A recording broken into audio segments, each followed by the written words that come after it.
Trying to get it really authentic now. The body owners. Don't always get what we want, but get what we need. Served up the dish of exactly what we deserve. Just take a moment to close your eyes. Notice any thoughts and feelings you're encumbered by.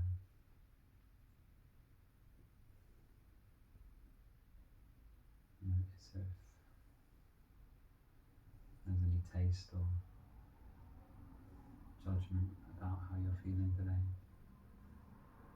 If there's any feelings of wishing it was different. Notice if there's a hierarchy going on in how you're feeling.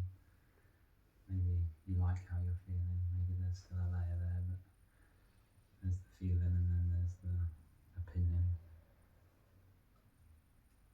And then just observe what's going on. Don't try and change anything. Don't try and be anything different.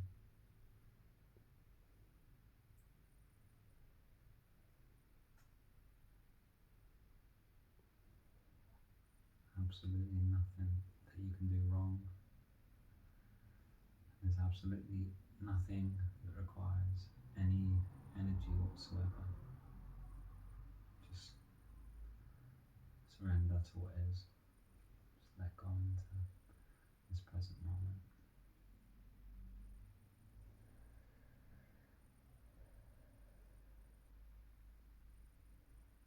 Just becoming aware.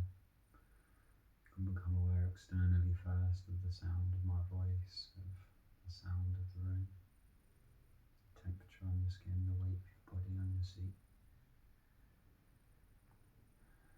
And then you can start to notice your body in the field of that.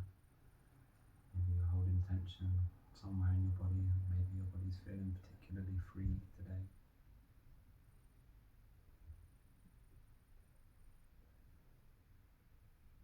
Just noticing, not judging.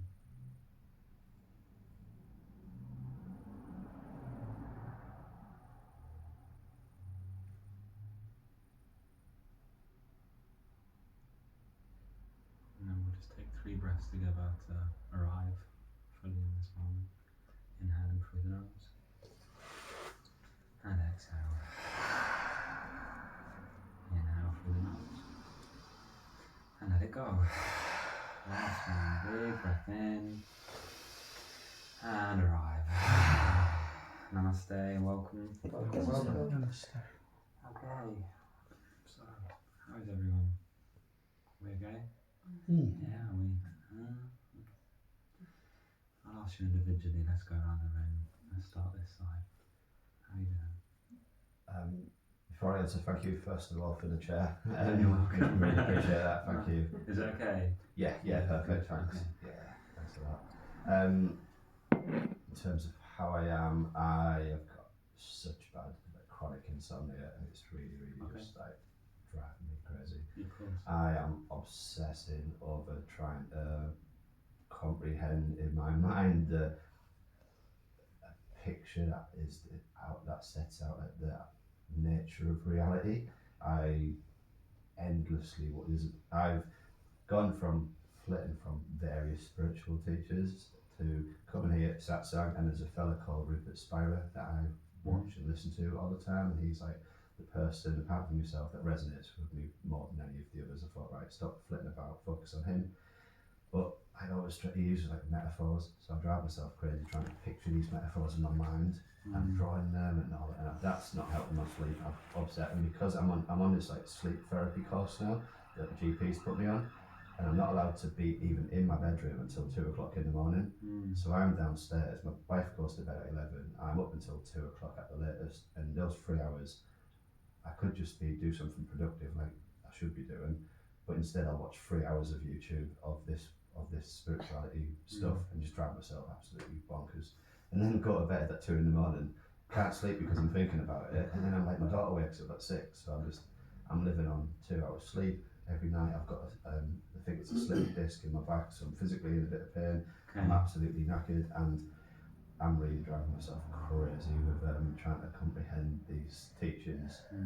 So in a nutshell, that's what I'm doing. Thank you for your honesty. Thank you for sharing. Appreciate it.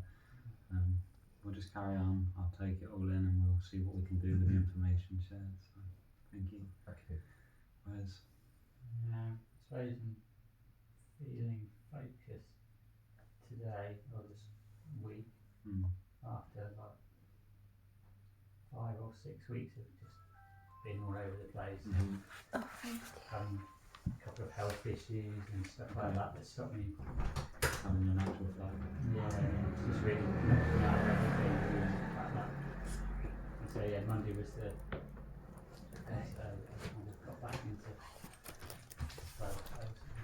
So yeah, feeling a lot more positive than I was. That's good. You're feeling more positive than you was. Yeah. Okay. Robin, you've moved into the hotspot. You're next. Next one. How you doing, buddy? I'm okay. Yeah. Yeah, I did some yin yoga on Monday night with Amy, and she suggested I sit with my legs crossed the other way, Yeah. Interesting. and I think I moved muscles in my leg I haven't moved since I was about 6. So it was. So I'm suffering a little bit. Walking is quite difficult at the moment because the muscles are around the hip joint. Sciatica pain. I don't know what it is again, but it's bad at the moment. Oh, bless you. But it's only been a couple of days, so I'm hoping a good night, and hopefully it will go away. That'll go. Just gentle bit of time and patience. Well, I'm very well in myself, thank you. Good. It's nice to hear. Good. Lauren, how are you? Yeah, I'm alright. Yeah. A lot of stuff going on in my head. Work's busy and other stuff, so it'd be nice to try and. Because I always I tend to overthink everything and stuff goes round and round in a loop and stuff. So it's nice to come here and just try and switch my brain off a bit. Not a big task, but yeah, we'll try. We'll try and slow it down at least. Thank you. Jess, welcome. Thank you. How you doing? I'm good. Sorry, I'm late. You're okay. We're just sort of trying to share how we are in life at the moment in a vague, out-ish kind of way. So if you have anything you'd like to share on how you're feeling or how you're doing, feel free to open up. And if you don't have to. Very much with Lauren. Yeah, very much in my head. Just need a little bit of a breather in a way. Good. Yeah. Good. It's nice that you recognise that. Yeah. It's nice that you reached out to do that. It's a good time because you're seeking. So Yeah. welcome. Thank you. Bea, how are you doing? I am a mixture of emotions because I'm grateful for many, many things in my life, but currently experiencing, and which is part of my experience, is just a lot of pain. I just had my tooth out yesterday, and it's excruciating actually, and I'm in a bit of fear that it's not worked because I'm in so much pain, but I need to be patient, that I have to heal. So I'm a bit shaky, but honouring that, I'm glad that I'm still sitting here because I know that relaxing and allowing myself to relax, giving myself permission to relax and be with the experience is important too. So thank you. Nice share. Thank you. Thea, how are you? Physically, I'm fine. I'm grateful for still being fit. Emotionally, mentally, okay. Still stuff going on, but it's not the powerful thing it was before. Spiritually, I think I'm just where I need to be. So So we're all a bit crazy. It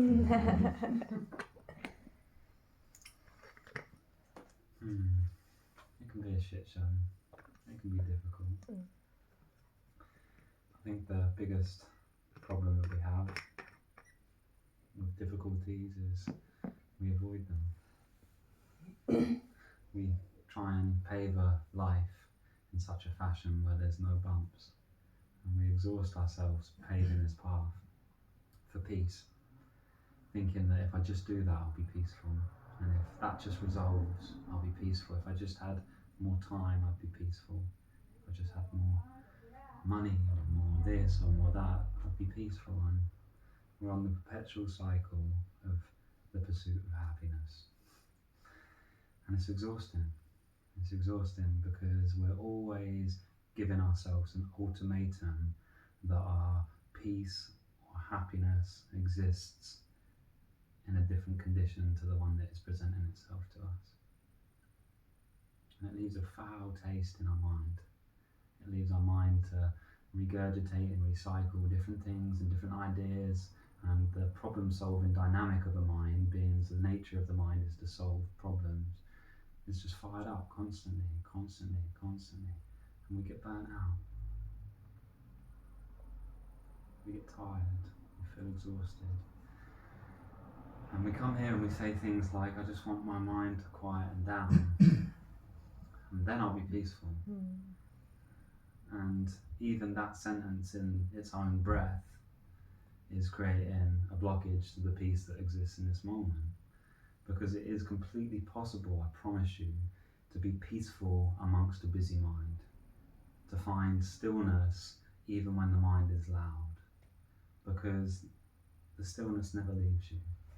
The silent witness is always watching. The identity changes. It changes from form to form, from thought to thought. The next thought might say if, and if I buy into the if and I follow it, then I'll start to believe the outcome of that thought might make my present moment richer. So, in all essences, in all of these cases, the number one thing that we can do is just to stop and be present. It's the teaching that I'll keep drilling and drilling and drilling. Because this moment right now, this one moment that we're sharing right now is perfect. There's nothing to do. There's nowhere to go. There's nothing that you can't cope with. But the minute our attention is drawn just a minute or an hour further down the road of I need to do this, I've got that, the minute we push our attention into something that isn't this moment, which in ultimate reality is I'm starting to reject this moment and push for the next one, then we create a resistance in our body. And then at that point, I'm not comfortable here and now, the way my life looks, at that point, our mind starts to problem solve. And Papaji, my teacher, would say, that is the point where you give up your freedom. That's the point in which you shift from being free in this moment to losing your freedom by identifying with the thought.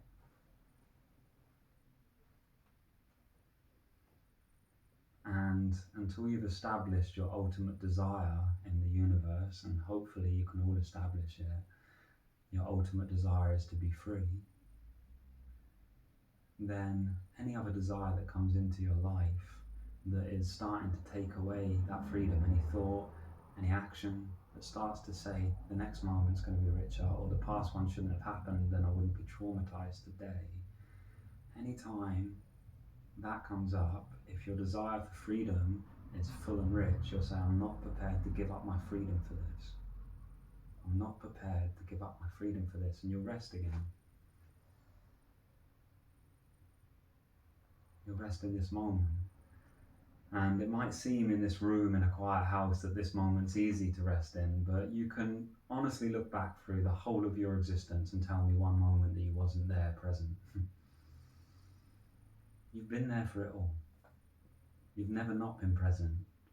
Just the level of identity changes. When our thoughts are saying something that we dislike, we don't want them. When our thoughts are saying something that are really nice and we're really happy, we accept them. So why not accept the thoughts that we dislike and see what happens? Because it's the only thing that we're doing different is we go, okay, that's nice. We need to stop pushing against the grain of life so hard that we create our own burnout. Because this is how life looks today. This is how much energy you have today. This is what your emotional state is today. This is what life is in this moment. This is why when Lewis is awake at 2 a.m. trying to find an answer, he can't sleep. This is why when Bee's dealing with her pain and she falls into going into an anxious thought saying, I don't know if it's healing right, I don't know if it's worked, I don't know if I should have done it, that she starts to suffer. It's why when Robin's hip starts to play up and he thinks, I wonder how long this is going to last for, then it starts to create an ultimatum. Is it going to go away? Have I damaged something? Whereas actually, in all cases, there's hip pain in this moment. It's just a sensation. It lasts as long as it lasts, providing I stay in this moment. There's tooth pain in this moment. It lasts as long as it lasts.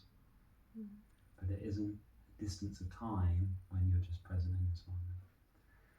So don't exude yourself into future moments and don't indulge in depressive thoughts of the past. Just be here now. Just here in this moment, in this beautiful moment.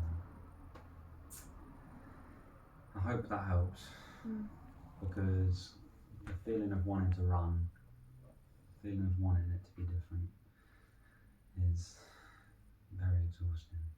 Radical acceptance. Radical acceptance. Radical peace. So we're going to play a game, okay? We'll play a game in our meditation tonight. We're after radical honesty, okay? We're going to do a Dzogchen meditation just for a little while. We'll perhaps do it for 5 minutes or maybe a little bit longer. We'll see how the room feels, and if it gets uncomfortable, we'll stop.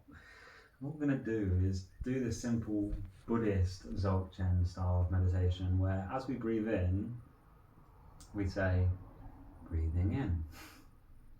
And as we breathe out, we say, Breathing out. yeah, okay. How difficult is that? Super easy, right? Well, we're going to find out because it's definitely easy, right? And what's going to happen during this process of going breathing in, breathing out? This is a present moment thing. You know, the breath is in or as close to the present moment as anything can really get. It's why it's a fundamental tool of meditation, because if you just narrate breathing in, breathing out, it should be enough to block your mind from thinking. But I guarantee we'll all get caught in a mind wave. And when that mind wave comes, we'll notice at some point that we've been knocked off course, and that thought that came into our mind, we watched it, it grabbed our attention, it pulled us, and we followed it. And it might be for 5 seconds, it might be for 30 seconds, okay? There'll be a point when you recognize, I'm thinking, yeah? Anyone had that feeling in meditation? You're like, oh, I lost it, right? Yeah, it's gone. Yeah. So the game tonight is when we start to think, we say, I'm thinking, out loud. Okay, just, I'm thinking, right? Yeah? So all I expect to hear is no breathing in, breathing out, just, I'm thinking. Thinking. Okay, there's two things that are going to I'm happen. sure we can all do that. There's 2 things that are going to happen here. There's a consequence to thinking now. Okay, so it's going to just tune you a little bit harder on the breathing in, breathing out. So you're going to have a slight bit more bodhicitta effort, good effort, okay? It's a good thing we're working for. The second thing is don't be embarrassed to say that you're thinking, because your I'm thinking will snap everyone back into breathe in, breathe out, okay? I promise you, okay? If we go for a minute and there's been 15 I'm thinkings, then we might just do it for a minute, okay? But we'll just try, okay? It's really simple, right? This is the practice, and what we do in this practice, and if you didn't know, I'll give you a brief description of why we do this type of meditation. It's because we're practicing holding our mind on one object. Because it's so much easier to let go of one object than it is to let go of 50,000 thoughts. So if we keep practicing holding our mind on a particular object, that doesn't have to be breathe in, breathe out. That can be a candle, it can be a mantra, it can be a note to yourself, an affirmation or a mantra, just anything like that. But if we practice and practice and practice holding our attention, what it will feel like after a while when you're holding your attention on something is when the minute your mind wave comes in to break you from the present moment, it's so vivid and loud that you really notice it. And then you can just course correct, back to the breath, course correct, back to the breath. Make sense? Yeah. Yeah. It's really difficult to come back to the breath when you're not practicing anything. You're giving your mind free rein. Your mind is like a kid, it needs a toy to play with. So we give it something to play with. The second thing that Papaji would say, and this is something that we'll practice in a minute, is what side of the thought are you on if you're prepared to hold your freedom? Okay? Because thoughts come when we allow them to come. And that's quite a bold statement because we feel like they're flying into our mind all the time, yeah, this wave of subconscious thoughts. But when we sit and watch for the next thought to arrive, and we sit militantly on the gate, I've taught this before, when we sit militantly on the gate and wait for the arrival of the next thought, rather than the thought coming in and me being hit by it, but we wait, you can watch what happens, okay? So we'll do this breathing in, breathing out, and then we'll play around with the concept of sitting on the gate of waiting for the thought, okay? Any questions? Okay. Relax. I'm just going to get a pen and a paper, write your names down and tally them out. See if we can improve each week. Okay. There's no failures, okay? There's no right, there's no correct practice, there's no exam, there's no passing this. There just is. If you think 50 times, you think 50 times. If someone else saying I'm thinking knocks you off your breath and it makes you start thinking, then I'm thinking, okay? Okay, just close your eyes. Relax your body, relax your shoulders, relax your arms, relax your face, relax your heart, relax your effort, relax your ego, and then just allow this moment to present itself. Just allow each breath as it comes in to be animated by your mind, by the word breathing in and breathing out. And do it with the bodhicitta effort, just a relaxed effort, a joyful, ecstatic, blissful, relaxing in the present moment. Breathing in. I'm thinking.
Thinking.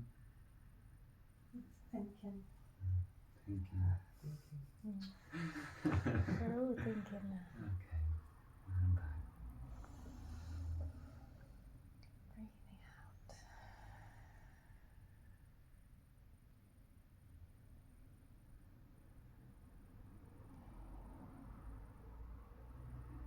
Thinking.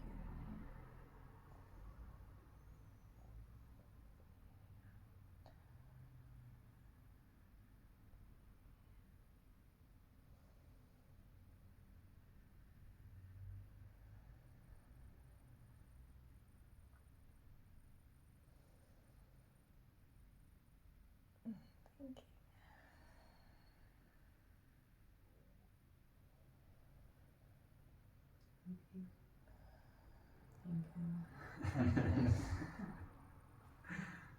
Breathing in, breathing out, breathing in, breathing out.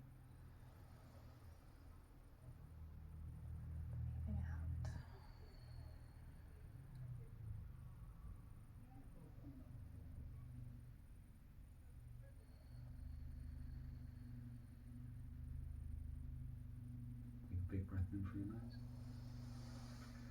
and let it go. Okay. It's hard, right? It's okay to think, right? It's not really thought, it's more of a distraction of things like the noise or somebody saying thinking. Thinking. Yeah. But it's Pulls like you- echo. pulls your thought. attention. That's So- all as a plane. It's like, oh, there's a plane. There's loads. I want everyone to recognise that we was all thinking. I don't know if Lewis was thinking, but we was all thinking. Did you think at all? Was you locked in?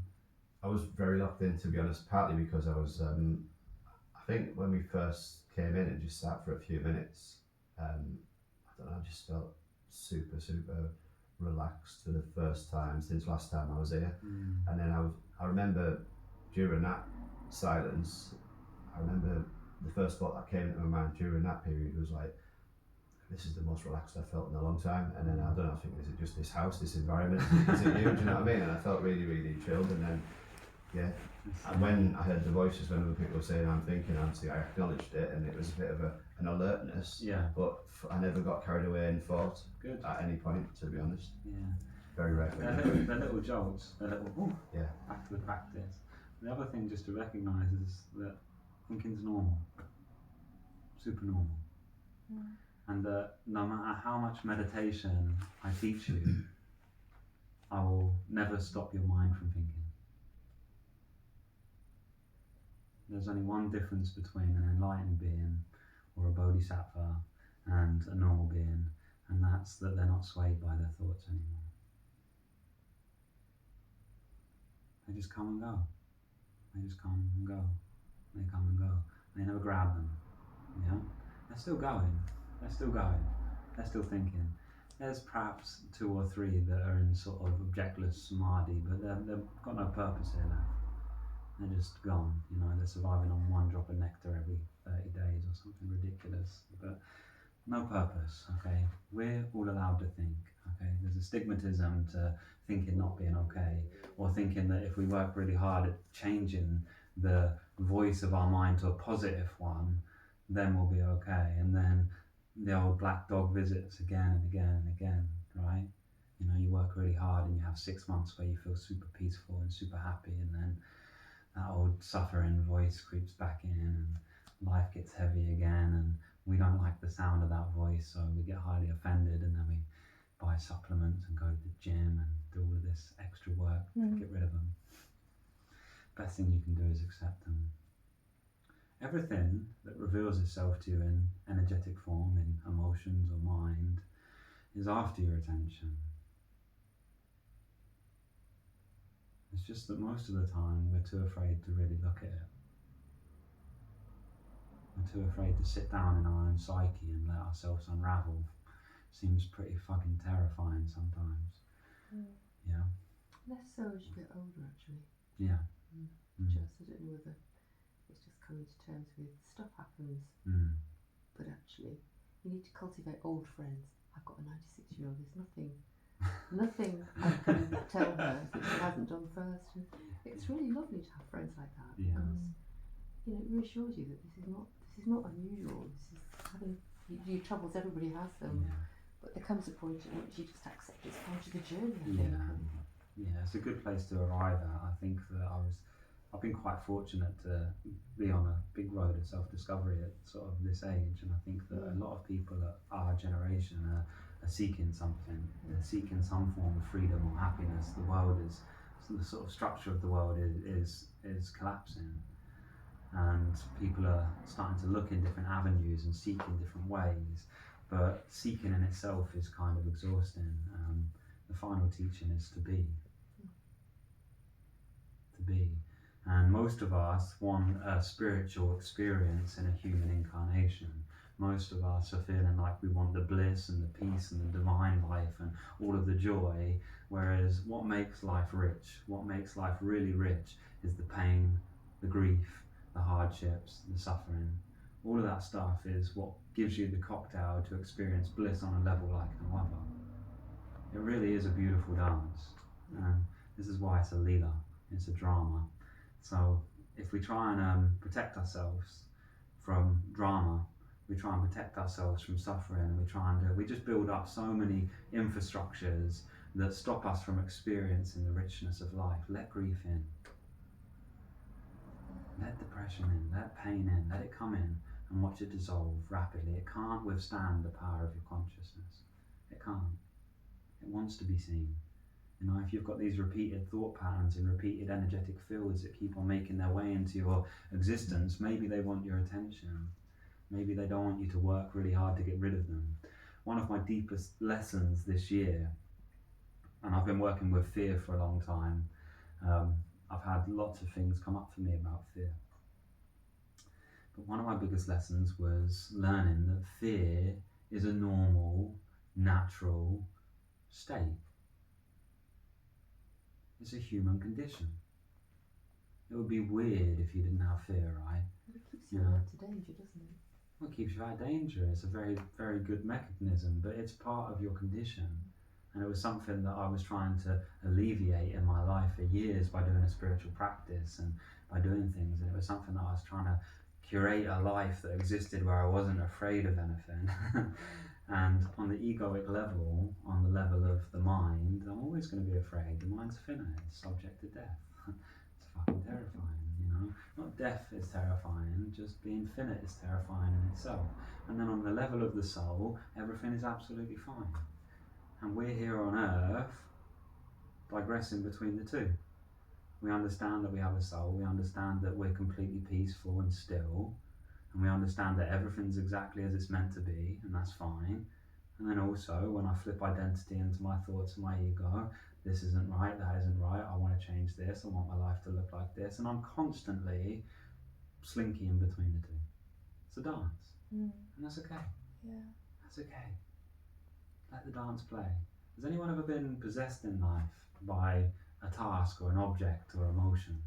Has anyone ever had something come up or a desire or something in their life which has just come in and it feels like it takes over your body and mind and you just go into it with full focus and you achieve? Has anyone had that? Yeah, many times. Yeah, many times. When that happens, that is literally life playing itself or narrating itself through you.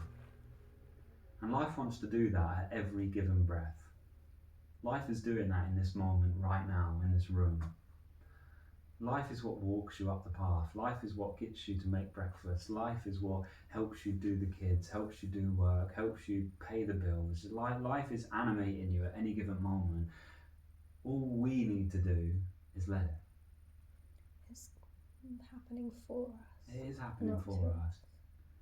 It's happening for us. We are being animated, and it doesn't have to be any different than the way it is today.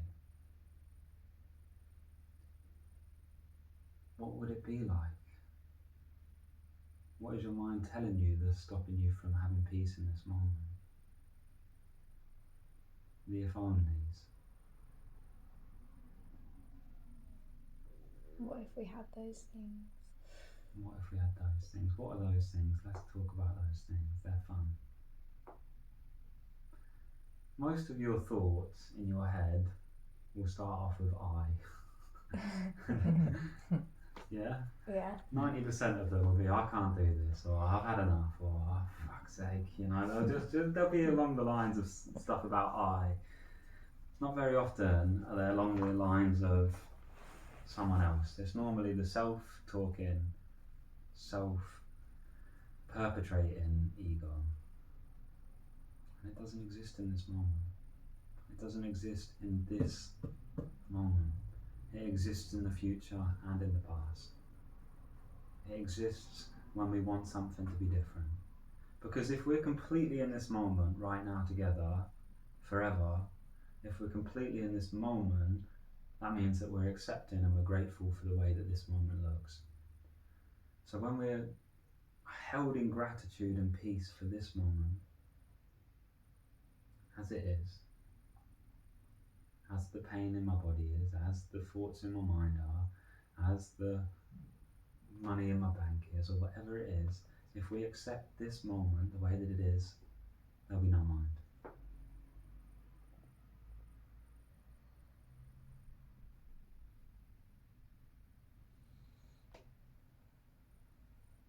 I might even be saying something that your mind is disagreeing with, and you're going, no, I don't agree with that. You know, that might be happening, but that is still the mind disagreeing with this moment. If this moment is completely okay, what does that feel like? If you just close your eyes and relax, and I said, there is no problem to solve. There is no problem here to solve. What does that feel like?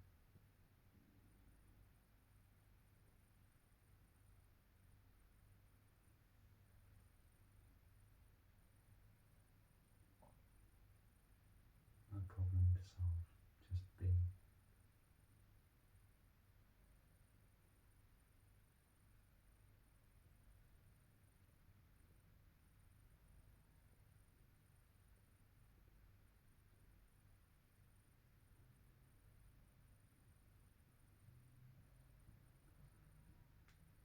Okay, what does that feel like?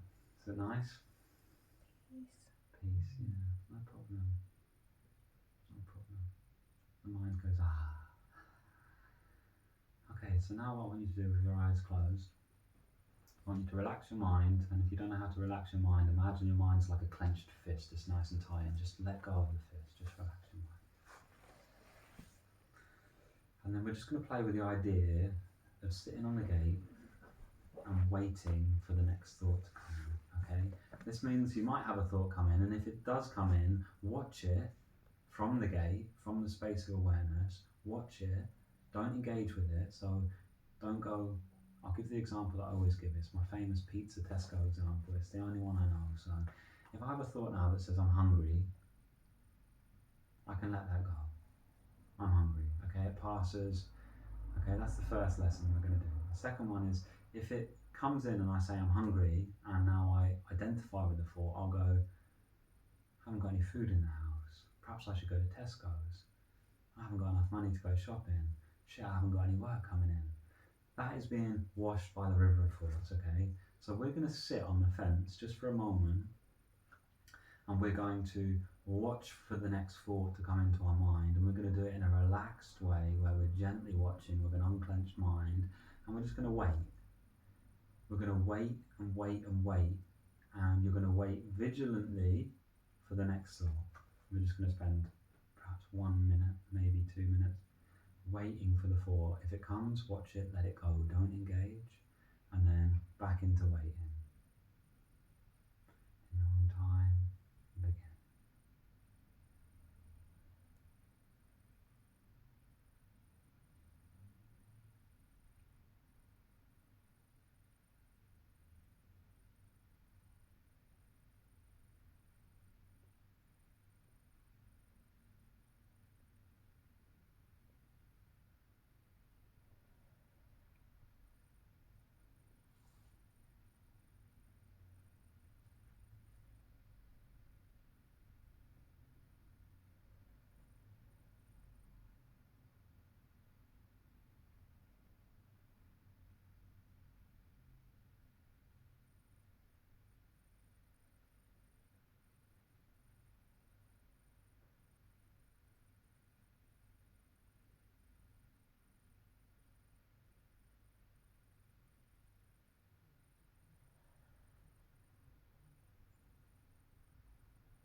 Deep breath in.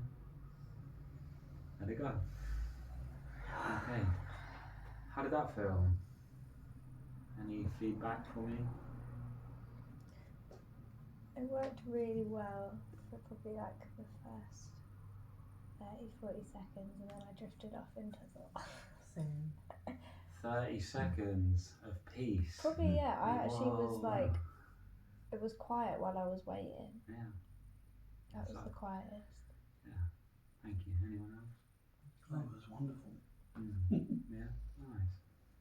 There's different things come up, but then I've just noticed and then took that. Let it go. Forget that one. Yeah. And then go back and then another one.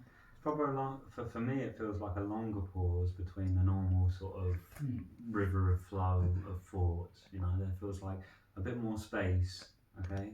So what I'm aiming at tonight, what I'm trying to point at, is this space of consciousness that I always talk about, and we're going to lead it to that, because one of the things that we can find massive peace in is recognizing that the nature of consciousness, or the nature of our conscience, is permanent. It's still, and it's infinite. And that means that the consciousness that you're looking at me with in this room tonight is the same consciousness that has existed in your mind forever, okay? Before life and after life, it's the same consciousness, okay?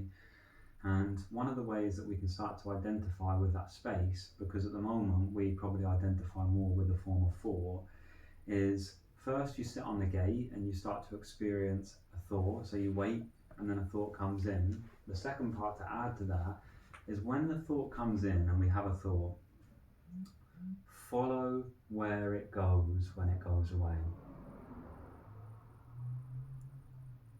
Okay, because there'll be a thought arriving and a thought dissolving, and it dissolves back into the form of the self. It dissolves back into the space of the self.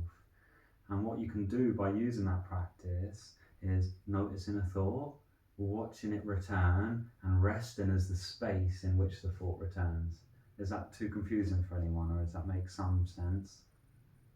Okay, that's good. I'll take silence as understanding, because if you don't tell me, I use my best judgment. So this is a really good practice. It's a really strong practice. These are things that are going to make you have a stronger association with the nature of yourself. The nature of yourself is silence. Okay, you're not your thoughts, are you? No. No. But you feel like them sometimes, right? Yeah. Yeah, that's normal. You know, we are not our thoughts, because if you all think I'm a pink flying elephant, and now all think that, you know, that doesn't offend you, does it? And none of you are fucking pink flying elephants, are you? So it's like, that's not actually the truth. The thought is external, it is conditioned, it is a life of experiences and problems, maybe lifetimes of experiences, desires and karmas coming to fruition in this moment, each of them streaming through you, and we build up this collective identity, and we feel like we have to do the undoing of all of that. Whereas if we can recognize that we are the space behind the thought, the space around the thought, the space in which the thought exists, if we can make association with that space, then the thought no longer holds any weight over us. And then you no longer need to change. You don't need to change. None of you need to change. All of you just need to accept who you are today. If there's anything you can give to someone in this world, it's acceptance. You know, can any of you name suffering that's going on in this world with someone that's accepting themselves? Like, you can pretty much iron out any bit of suffering in your life by recognizing whether you want your life to look differently or not, whether what is actually happening in your life is being accepted or not. It's tough. It's tough. It's really tough, and we know what the psyche's like. It has enough weight for us to go, I just can't stand another day like this. Yet we stand another day like this. You know, but we spent the whole day wishing it wasn't. There's so many wonderful teachings about this, and I haven't always got the skills to share them as articulately as my teachers, but I can promise you the fruits of the practice are just as real, and they work. And when you can learn to find peace in the most depressive, suicidal, horrible, fucked up state of mind, when you can learn to find that stillness that I'm talking about, the residing of thoughts, the space still exists there, there's nothing that can touch you anymore. it makes life way more fun. Because I promise you, life is going to just keep throwing curveball after curveball after curveball. So what? It's okay. Okay, so what we're going to do is we're going to use the thought, who am I? Okay? It's a nice phrase. This is a phrase, if you can take this question around with you in life and ask it, then you'll start to recognize the space in which it returns, and then when that thought goes, I don't like this, comes in, you'll hear the I and you'll return to the real nature of yourself, the highest nature, the fun nature, the space. Okay, so close your eyes. We'll just play with this and then we'll do some chats. Just relax. And don't make any effort now. Don't make any effort with your breath anymore. Don't make any effort to change anything. All you're going to do is you're going to mentally ask the question, who am I? And then you're going to let that question fall into the space without answering it. So it doesn't require an answer. I want you to let the question be ambient in your mind, and then I want you to watch it fall away and just try and recognize the space in where it falls to. Once you fall into the silence or the space, just rest there. And then if the mind starts thinking, just ask the question, who am I? And after the question's done, rest in the space that watched where the question come from. You can literally watch the thought, who am I, internally, and let it resolve itself. And you can resolve yourself as the answer to the question. Just a couple of minutes on that.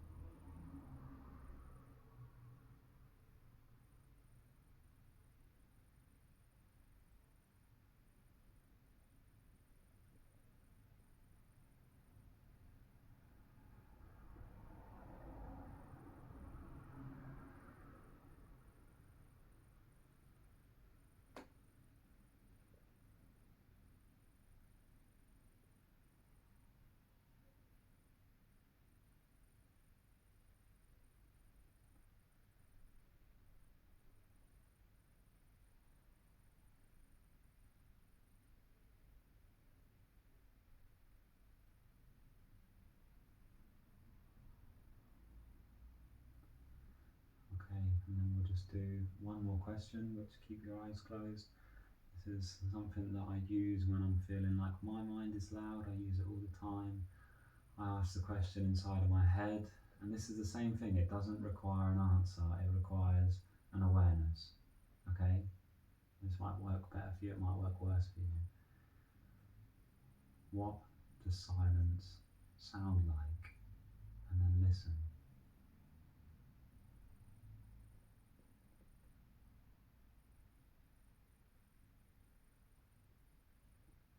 What does silence sound like?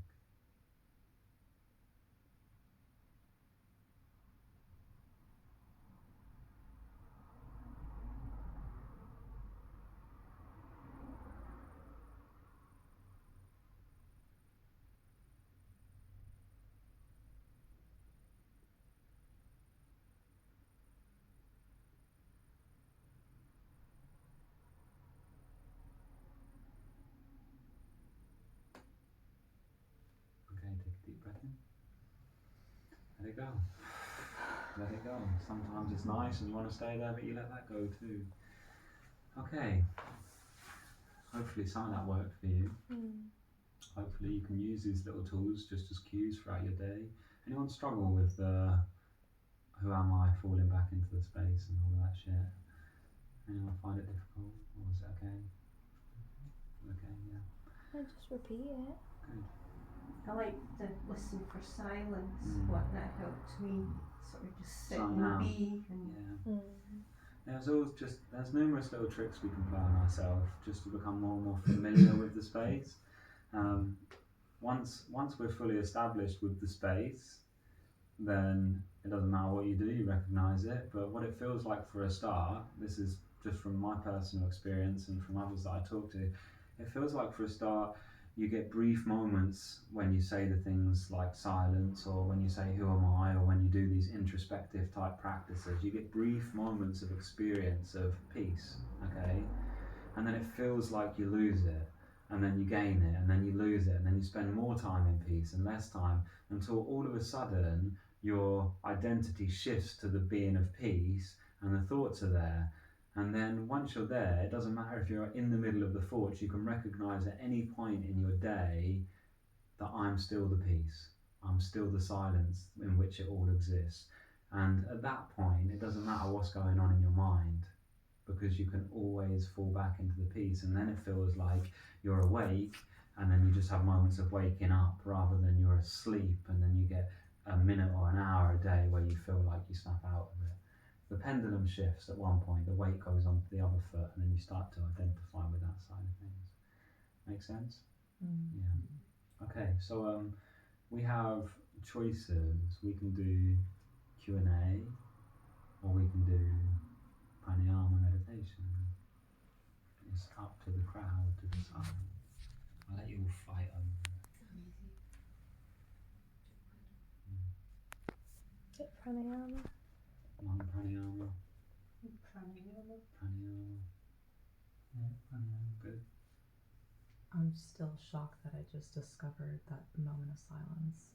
Yeah. That was really cool. I mean, when you had said something that I found it. Ah, yeah. You said it was the second question, and it felt like this darkness just opened, and a car just went by, and I could hear the dark, but I could still see the silence. It was very strange, but very nice. Thank you. Nice. No, thank you for sharing that. That's very nice. It's super refreshing to get it, just to get a moment of it, you know. It's funny as well, because just one moment of actual peace can like fill up your whole cup.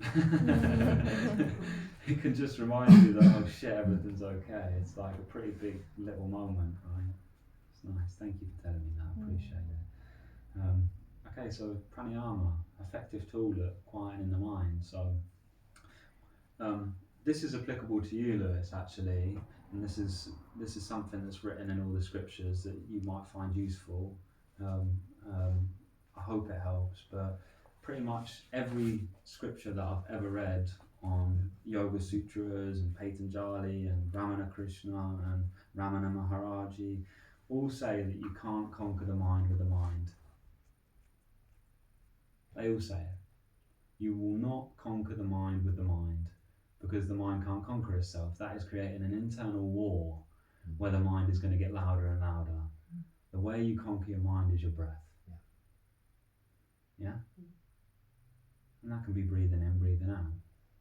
But if you try to place victory in your mind, whether it be a positive mind frame or a knowledgeable mind frame, you're always going to create a divide that when the mind speaks the other voice, there's a war going on inside. And this whole war is articulated in the Bhagavad Gita about the war of Krishna and Arjuna being ego and soul. It's a whole book written poetically on a fight between the soul and the mind. And the mind cannot conquer the mind, okay? So we tame the mind. We create space in the mind by giving the mind good things to do, whether that be I love myself, or I am peace, I am free, or whether breathing in, breathing out, or whether you give it koans. What we were doing tonight are koans. They're things that when we ask, they're not really answerable. They leave us in a space of perplexed nature, because the nature of the question is asked in a way that forces us that the mind doesn't have anything to say. They're nice, but we don't conquer the mind using the mind, okay? You need to have your breath to conquer the mind, and then you'll recognize, once you've spent enough time in peace, that there is nothing ever to be conquered. The mind's just like its own entity, and it just does what the frick it wants. And just leave it alone. Don't touch it. Just don't touch it.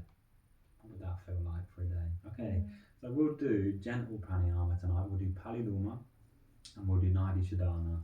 The Nadi Shodhana is going to be to create equilibrium between the hemispheres of the brain, and the Paliluma is just going to be to gently relax. Okay. Any other requests on pranayama? We're not going to do Kapalabhati, but is everyone happy with just them two practices? Yes. Yeah, good. On a nice note, it's Krishna's birthday today. Is it Krishna's Hi, birthday Jingo. today? Yeah. Well, happy birthday. Okay, right, so let's just do Nadi Shodhana. We're going to do it in a really basic form, really gentle, and we're not going to try and push for anything difficult tonight. Okay, so we're going to take the left hand in Chin Mudra, which is the thumb hook in the first finger, palm facing up on the left knee.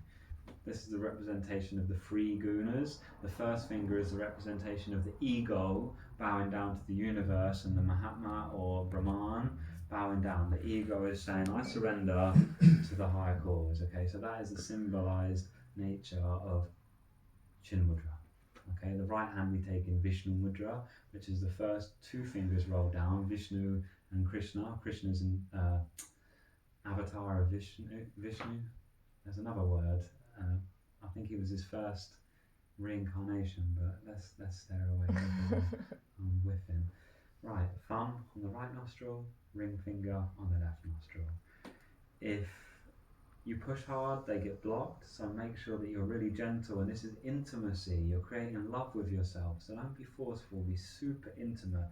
And that means when you roll the thumb on the nostril to close it, you push it with such gentle elegance and so meticulously kind in each movement. The hand movement is just a gentle twist of the wrist which closes the nostrils by the ring finger and the thumb. Okay. If you feel like your cheeks or your nose is blocked, you can use the opposite finger to pull the cheek wide, or the thumb to pull the cheek wide as you're doing it, but again with kindness. Okay, close your eyes and then lengthen through your spine like a string's pulling on the top of your head. And then just relax your spine, keeping the length. Take a deep breath in through both the nostrils and a deep breath out through both the nostrils. Close the right nostril gently, breathing through the left for 4. Breathing in, 2, 3, 4. Gently close the nostrils, hold. Open the right, breathe out through the right. 2, 3, 4. Inhale right, 2, 3, 4. Retain. Exhale left, 2, 3, 4. Inhale left, 2, 3, 4. Retain. Exhale right, 2, 3, 4. Inhale right, 2, 3, 4. Retain. Exhale left, 2, 3, 4. Karma. Inhale left, 2, 3, 4. And hold. Exhale right, 2, 3, 4. Inhale right, 2, 3, 4. Retain. Exhale left, 2, 3, 4. Inhale left, 2, 3, 4. Retain. Exhale right, 2, 3, 4. Inhale right, 2, 3, 4. Retain. Exhale left, 2, 3, 4. Inhale left, van, van, van. Retain. Exhale right, van, van, van. Inhale right, ran, ran, ran. Retain. Exhale left, ram,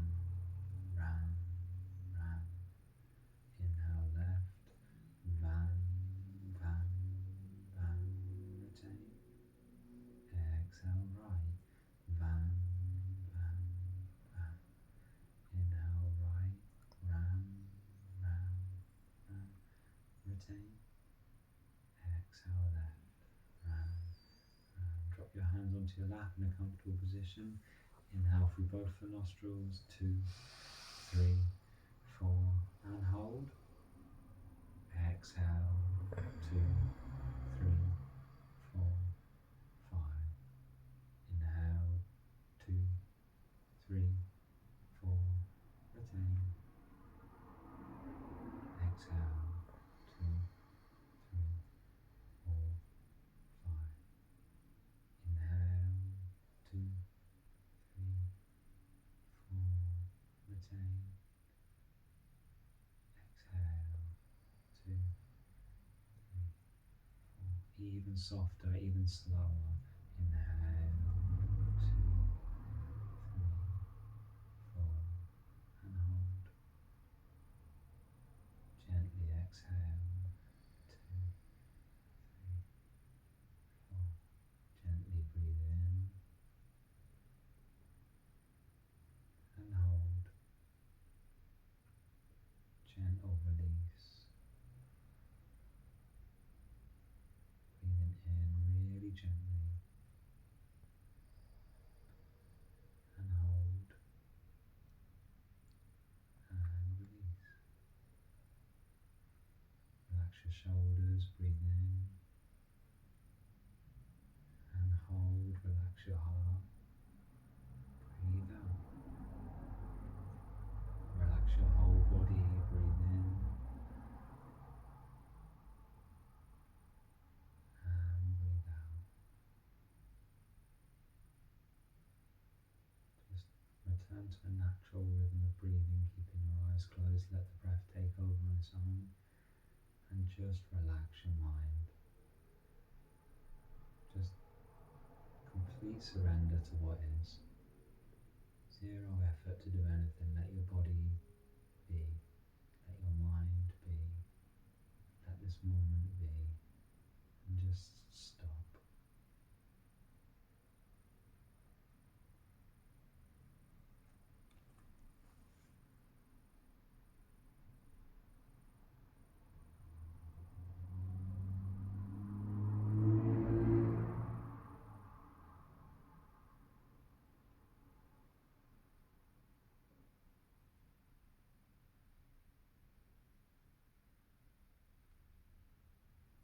Just for this moment, forget your name.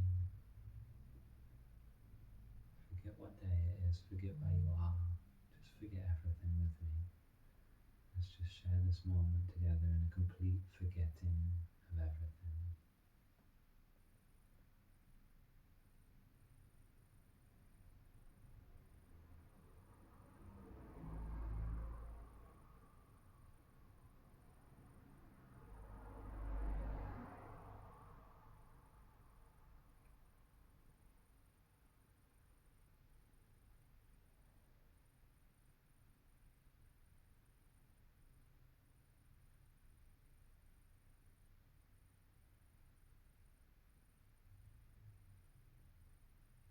If you're feeling brave enough while you're sitting there, just activate your cheeks as if you're about to smile. Send out some positive vibes that you're okay and you're safe. And then take a deep breath in through the nose and let the whole practice go. Okay. So I hope I've offered you some things that you can find useful. I know that your sharing has offered me things, so thank you. Hopefully, but not guaranteed, hopefully, next week we'll be in the new shed, in the new studio, and I've built it soundproof. I've spent so much money soundproofing, it's unbelievable. You know, everything is soundproof, so no more cars, it's going to be really, really quiet. You have to be with yourselves. You have to be with yourself. It's actually underrated what silence actually feels like. It's something that we don't get to taste too often.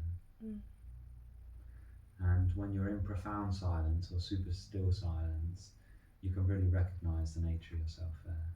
It's a lot more difficult when things are pulling our attention at first because we're not used to that. So, but to create or establish a relationship, why do you think the yogis went and sat in a cave? You know, they wanted to be with themselves. They wanted to unravel their psyche, because a psyche is something that is created over time. Like, you're not your name. Your name was given to you by your parents, but you're not your name. You're not your gender. You're not your likes or dislikes. You're not your past trauma. None of them exist in this moment. You're not your future self. You're not your drama.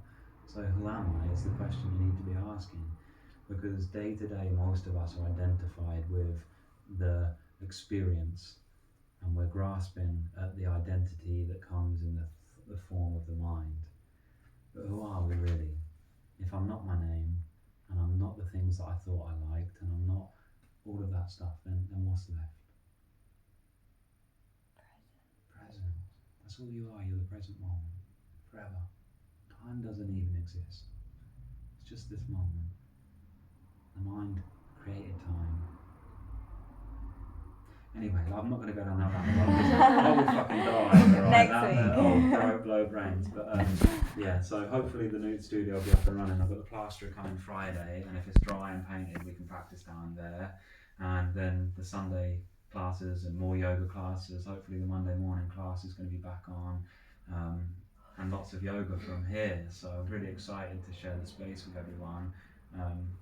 For now, it's going to be just the people that I practice with that are in my two communities, because me and B go travelling at the end of the year for a month, and we don't want to do like a grand opening. And the only way that people can come practice here is if either they're invited by me or they're invited by you guys, because I trust the people that I know not to bring anyone here, because this is my home. You know, we do a lot of practice here and a lot of energy work here, so we don't want any rotten eggs. We're all rotten eggs. Enough rotten eggs. No, I just would like to vet people before they come.